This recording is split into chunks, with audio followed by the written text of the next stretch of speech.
출애굽기 19장 111쪽이에요. 오늘 19장 한 장 읽도록 하겠습니다.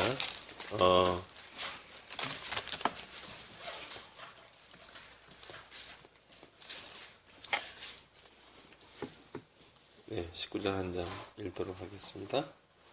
저부터 읽을게요. 이스라엘 자손이 애굽 땅에서 나올 때부터 제3월 곧 그때에 그들이 시내 광야에 이르니라. 그들이 르비딤을 떠나 시내 광야에 이르러 그 광야에 장막을 치되 산 앞에 장막을 치니라. 모세가 하나님 앞에 올라가니 여호와께서 산에서 그를 불러 가라사대 너는 이같이 야곱 족속에게 이르고 이스라엘 자손에게 고하라. 나의 애굽 사람에게 어떻게 행하였음과 내가 어떻게 독수리 날개로 너희를 업어 내게로 인도하였음을 너희가 보았느니라. 세계가 다 내게 속하였나니 너희가 내 마음을 잘 듣고 내 언약을 지키면 너희는 모든 민족 중에서 내 소유가 되겠고 너희가 내게 대하여 제사장 나라가 되며 거룩한 백성이 되리라. 너는 이 말을 이스라엘 자손에게 전할지니라. 모세가 내려와 백성의 장로들을 불러 여호와께서 자기에게 명령하신 그 모든 말씀을 그들 앞에 진술하니 백성이 일제히 응답하여 이르되 여호와께서 명령하신 대로 우리가 다 행하리이다. 모세가 백성의 말을 여호와께 전하매 여호와께서 모세에게 이르시되 내가 빽빽한 구름 가운데서 내게 임함은 내가 너와 말하는 것을 백성들이 듣게 하며 또한 너를 영영히 믿게 하려 함이니라. 모세가 백성의 말을 여호와께 아뢰었으므로 여호와께서 모세에게 이르시되 너는 백성에게로 가서 오늘과 내일 그들을 성결하게 하며 그들에게 옷을 빨게 하고 예비하여 제3일을 기다리게 하라. 이는 제3일에 나 여호와가 온 백성의 목전에 시내산에 강림할 것임이니 너는 백성을 위하여 사면으로 지경을 정하고 이르기를 너희는 삼가 산에 오르거나 그 지경을 범하지 말지니 산을 범하는 자는 정령 죽임을 당할 것이라. 손을 그에게 댐이 없이 그런 자는 돌에 맞아 죽임을 당하거나 살에 쇠어 죽임을 당하리니 짐승이나 사람을 물어나고 살지 못하리라. 나팔을 길게 불거든 산 앞에 이를 것이니라 하라.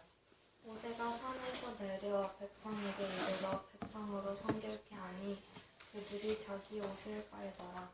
모세가 백성에게 이르되 준비하여 셋째 날을 기다리고 여인을 가까이 하지 말라 하니라.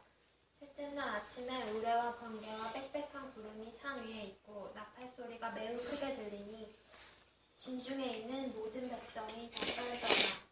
모세가 하나님을 맞으려고 백성을 거느리고 진에서 나오매 그들이 산기슭에 서 있는데 시내산의 연기가 자욱하니 여호와께서 불 가운데서 거기 강림하시니라. 그 연기가 온기가마 연기같이 떠오르고 온 산이 크게 진동하며 나팔 소리가 점점 커질 때에 모세가 말한즉 하나님의 음성으로 대답하시더라. 여호와께서 시내산 곧 그 산꼭대기에 강림하시고 모세를 그리로 부르시니 모세가 올라가매 여호와께서 모세에게 이르시되 내려가서 백성을 신칙하라. 백성이 돌파하고 나 여호와께로 와서 보려고 하다가 많이 죽을까 하노라. 또 여호와께 가까이 하는 제사장들로 그 몸을 성결히 하게 하라. 나 여호와가 그들을 돌격할까 하노라. 모세가 여호와께 구하되 주께서 우리에게 명하여 이르시기를 산 사면에 지경을 세워 산을 거룩하게 하라 하셨사온즉 백성이 시내산에 오르지 못하리이다. 여호와께서 그에게 이르시되 가라. 너는 내려가서 아론과 함께 올라오고 제사장들과 백성에게는 돌파하고 나 여호와에게로 올라오지 못하게 하라. 내가 그들을 돌격할까 하노라. 모세가 백성에게 내려가서 그들에게 알리시다. 아멘. 19장 읽었습니다. 오늘은 영광의 나라라는 제목으로 여러분하고 같이 우리가 처음 창세기 1장에서부터 시작했던 하나님의 나라의 그 공식에 대한 것을 계속 진행해 나가도록 하겠습니다. 요즘 우리가 출애굽기에서 보고 있는 것은 그 하나님의 공식이 어디에? 민족에게 이스라엘 민족에게 어떻게 적용이 되는가라고 하는 내용입니다. 그래서 그 개인이 아닌 사람인 경우에는 가족도 그렇고 가족은 노아 안에서 구원을 받았고요. 그렇죠? 그리고 부족은 부족장인 아브라함과 이삭과 야곱 안에서 구원을 받았었어요. 그래서 민족은 민족의 지도자인 모세를 통해서 구원을 받는 이야기입니다.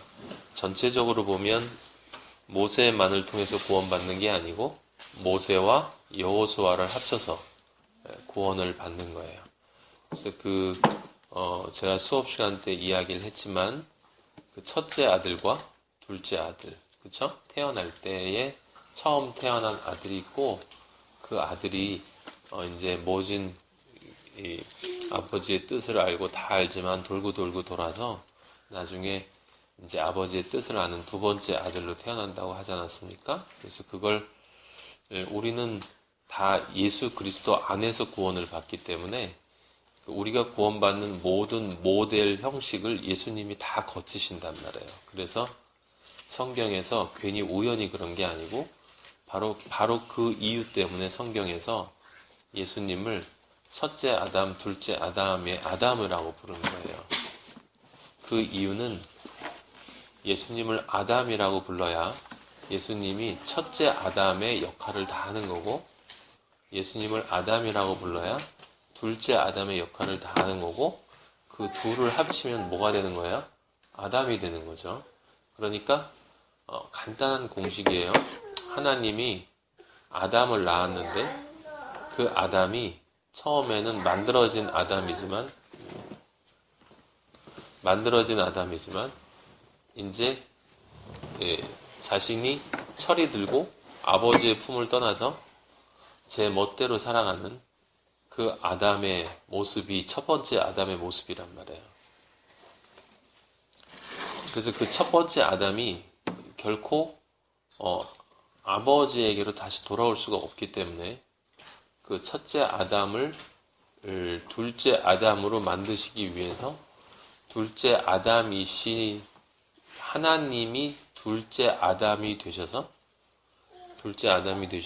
이 세상에 오셔가지고 둘째 아담으로 은혜의 아담으로 다시 태어나면서 동시에 그 첫째 아담의 모든 죄를 하나님이 짊어지고 가셨다 이 말이죠.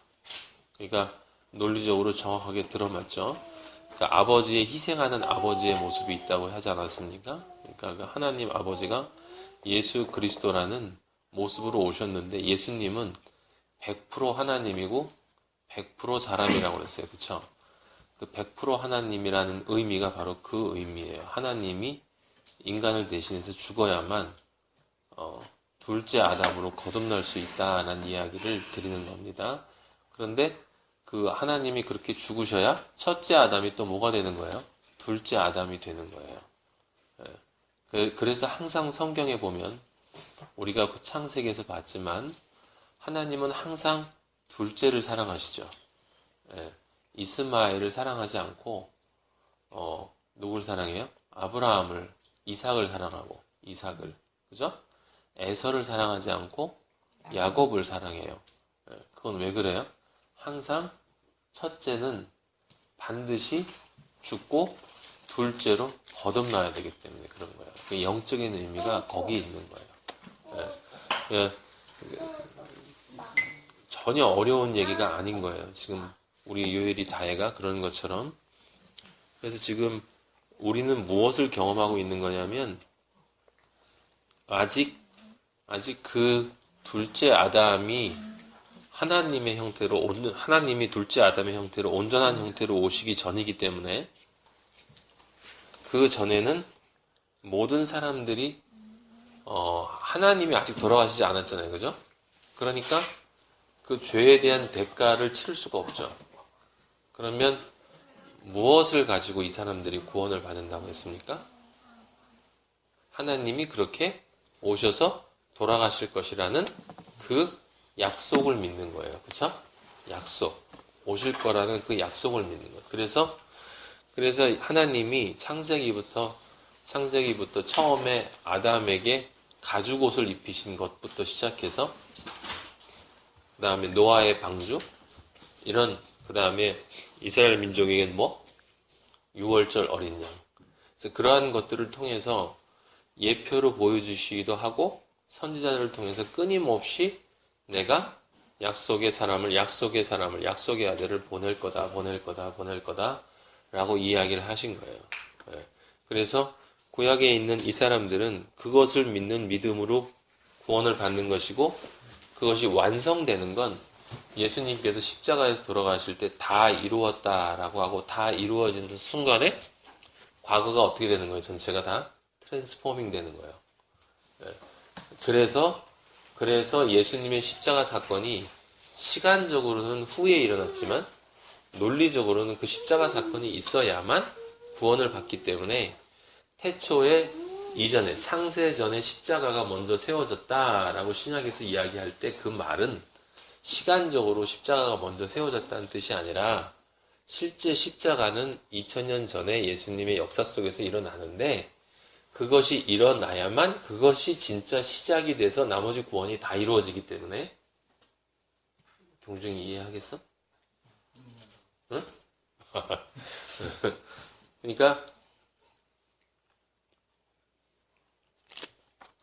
피 흘림이 없이는 구원이 없다고 그랬죠. 왜냐하면 피가 생명이니까. 그러니까 우리는 다 죄인이다라고 하는 이야기는 사랑이 없음을 얘기하는 거예요. 사랑이 될 수 없는 존재.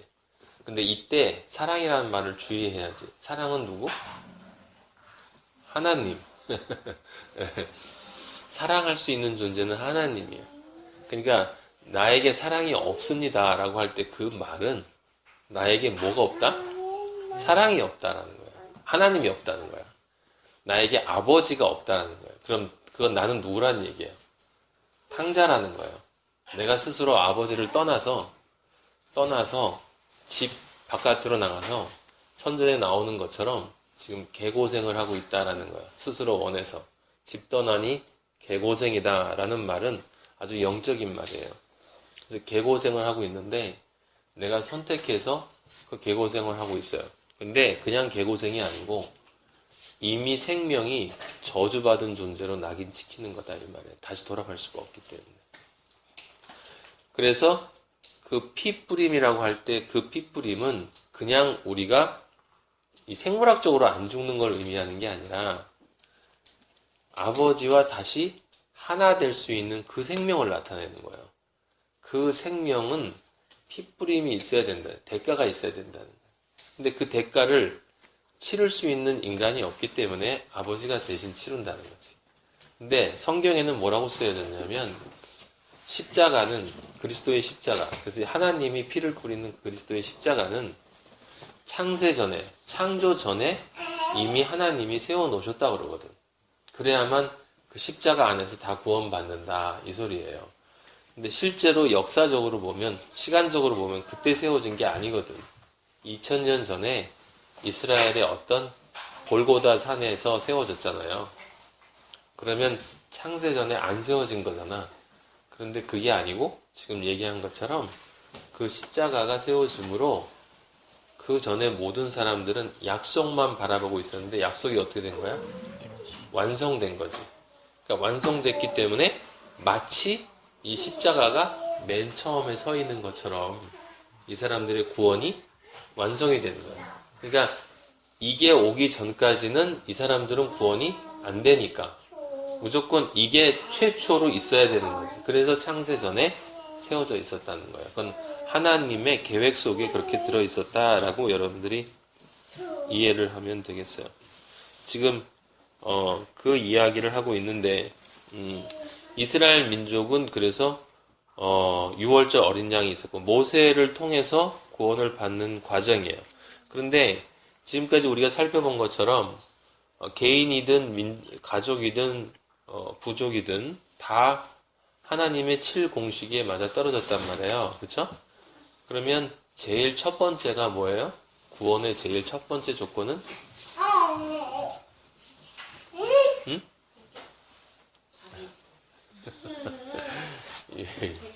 아니, 이 사람 공부를 안 하는 거야. 구원의 제일 첫 단계. 조건이라고 하니까 오해했구나. 첫 단계. 어둠. 어둠. 혼돈과 공허와 흑암. 혼돈과 공허와 흑암이 시작이야. 모든 것의 시작. 그게 우리 존재의 실존적인 모습이야. 두 번째가 뭐예요? 빛이 오는 겁니다. 빛이. 자, 이스라엘 민족이 애굽에 있었어요. 그죠? 그렇죠? 그걸 혼돈과 공허와 흑암이라고 그래요. 그래서 흑암은 죽음을 상징해요. 그래서 하나님이 애굽을 심판할 때 10번째 재앙이 장자가 죽는 거잖아요. 그죠? 10번째 재앙이 장자가 죽는 거였죠? 죽음이었어요. 죽음. 그 장자의 죽음이 아니라 온 인류의 죽음을 의미하는 거야. 그러니까 노아의 홍수랑 똑같은 거예요. 온 인류의 죽음을 의미하는 건데 그 10번째 재앙을 하시기 전에 9번째 재앙이 뭐였어요? 이거 외워. 강계 이파수, 도구 맥감장, 깜깜해지. 독우, 강계 이파수, 독우 맥감장. 이거 외워요. 강은 강이 피로 변하는 거고, 개구리, 개굴, 저 먼지가 이로 변하는 거. 수오션. 파는 뭐야? 파리떼들. 수는 동물 숫자. 예? 동물들이, 가축들이 죽는 거고. 그 다음에 독종. 사람이든 동물이든 독종이 있는. 그 다음에 도구. 우박. 매는 메뚜기. 그 다음에 깜깜해지는 거야. 장은? 장자. 그렇지. 그렇게 외우라고. 강계입하수 도구 맥감장. 그러면 마지막에 열 번째 장자 죽음은 다 죽었다는 얘기인데, 죽으려면 전제가 뭐야?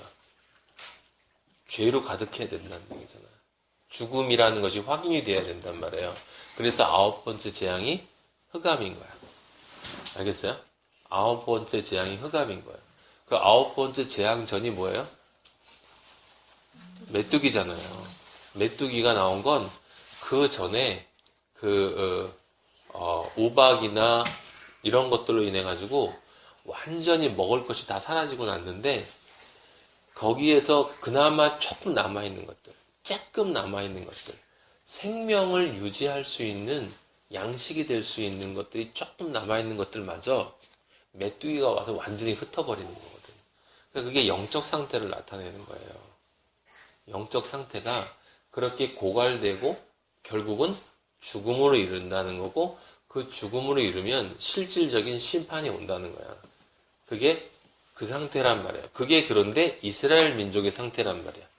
근데 이스라엘 민족은 똑같은데, 우리가 모세 거기 본 것처럼, 시보라 사건에서 봤던 것처럼 아들의 죽음으로 인해서 그 아들의 피값으로 살아난단 말이에요. 그쵸? 예?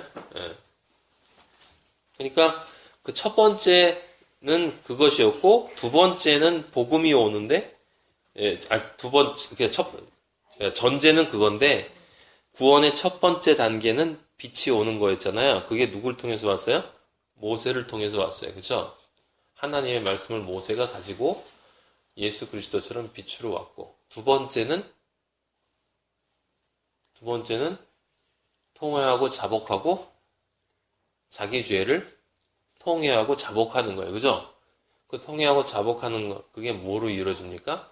그거는 죄값을 치르는 거잖아. 그게 6월절 어린 양의 사건이었어요. 그쵸? 그 다음에 세 번째가 뭡니까? 회개하고 새 사람이 되는 거죠. 죄값을 치르고 나서는 회개하고 새 사람이 되는 거잖아요. 땅이 되는 거야. 씨를 맺을 수 있는 땅이. 세 번째가 뭐였어요? 회개는 뭐라고? 그러니까 통해 자복하는 건 내가 죄를 잘못해서 내가 죄를 졌습니다. 죄인입니다. 내 죄값을 받겠습니다. 해서 실제로 죄값을 받아야 돼요. 네? 두 번째 단계에서는 죄값을 받아야 돼. 죽어야 돼. 그걸 누가 대신 죽었어? 예수 그리스도가 어린 양이. 그래서 6월절 어린 양의 피를 바르는 거였잖아요. 그쵸? 성경은 정밀하다고 얘기했죠, 내가. 그리고 나면, 그리고 죄값을 치렀으면, 근데 내가 치른 게 아니고 예수님이 치러주셨잖아. 그걸 약속한 거잖아요, 하나님이 지금. 근데 그 약속을 믿으면 구원을 받는데, 실제 나중에 예수님이 십자가에서 죽어야만 이게 효력이 나타나는 거다, 이런 얘기예요. 이거는 그냥 어음과 마찬가지인 거야. 그게 나중에 실제 돈으로 나오지 않으면 소용이 없는. 그럼 세 번째 단계는 뭐예요? 내가 회개하고는 뭐라 그랬어? 회개는? 네? 회개가 뭐야? 네? 할례를 받는 거, 세례 받는 거, 죽고 다시 사는 거. 거기서 죽는다는 게 뭐예요? 내 예차.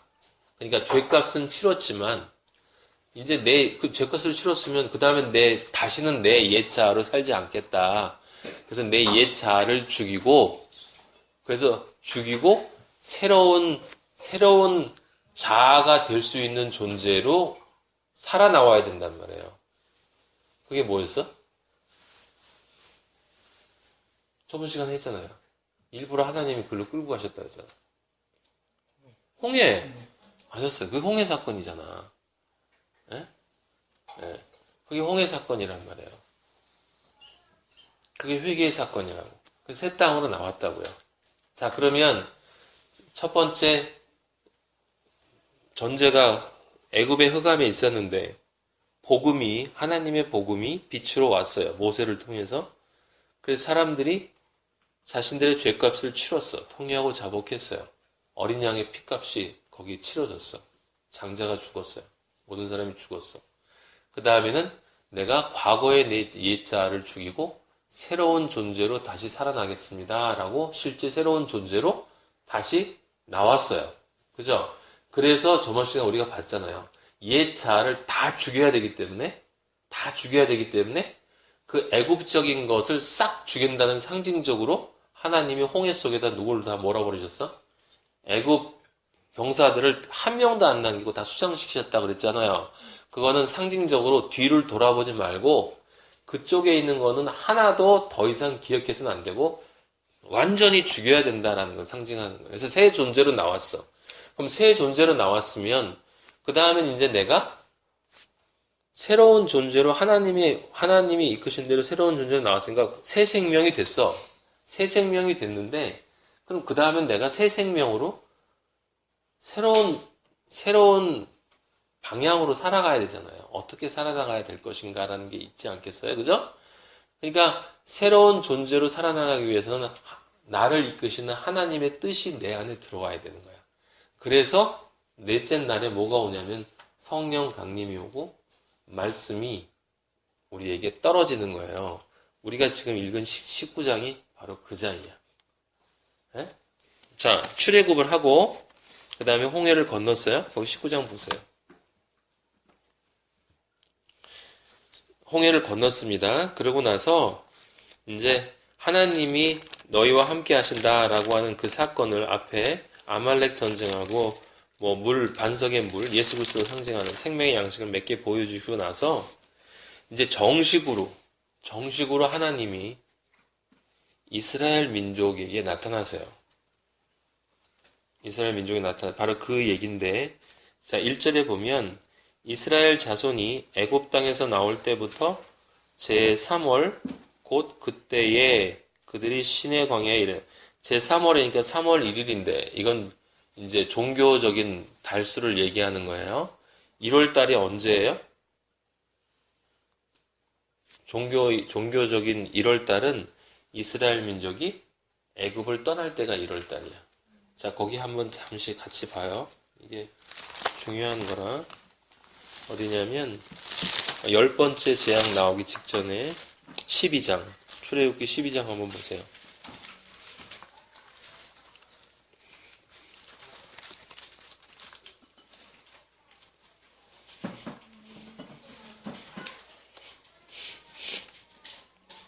자, 12장에 어디 보냐면 1절 제가 읽을게요.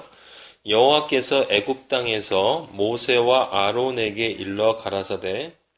지금 장자의 죽음을 11장에서 예고하고 나서 이제 이스라엘 민족에 얘기하는 거예요. 여호와가 이 달로 지금 이 달이 몇 월 달인지는 지금 정확하게 모르겠는데 어쨌든 지금 이 달을 그러니까 이제 여기 출애굽할 이 달이야. 출애굽하는 이 달을 너희에게 달의 시작 곧 해의 첫 달. 해의 첫 달이라는 건 뭐예요? 정월로 만들라는 얘기죠. 1월 달로.